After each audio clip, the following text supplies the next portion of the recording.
you as well. Yes, there is a new show or a new movie on Netflix right now. It is coming out called Sergio. I sat down with Greg Barker, the director of the movie, and the stars and the movie star Wagner Moura, who you know from the show Narcos. This is Sergio. Sergio Di Mello, the world's Mr. Fix-It. All right, everyone, let's get together. Most powerful official in human history. Now the question is, what to do with all that power? Wagner, Greg, it's great to see both of y'all. Thanks, man. Good to see you, John. I just saw the movie this week, and it blew me away. I never knew the story of Sergio. How did the story of Sergio come to you? What was the initial spark when you heard his story saying, this needs to be shared with the world? It just, I first encountered this story like 15 years ago.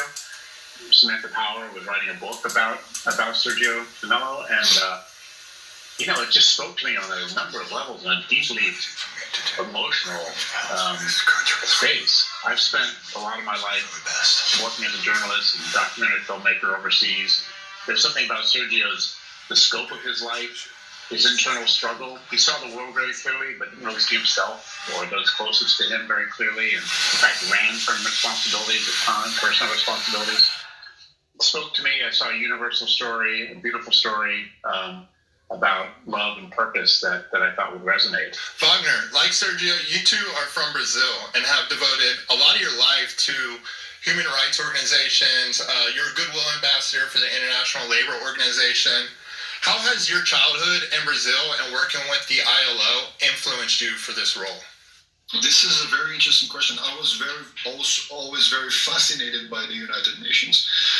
And of course, when I realized, honestly, after Sergio's death, after 2003, when I realized that there was a Brazilian guy that sort of divided the history of the UN in two, like it's before and after Sergio Di Mello, I became sort of fascinated by him and by his legacy.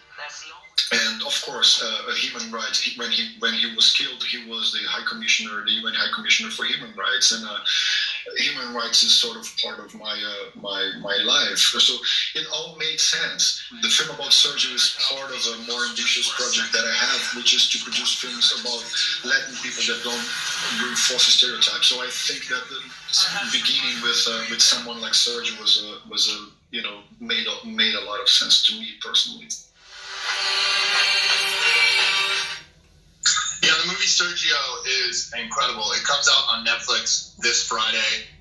It's definitely something you want to see. It is rated R, but it's a soft R, so a lot of people can see it. Sergio out on Friday. Thanks, Melissa.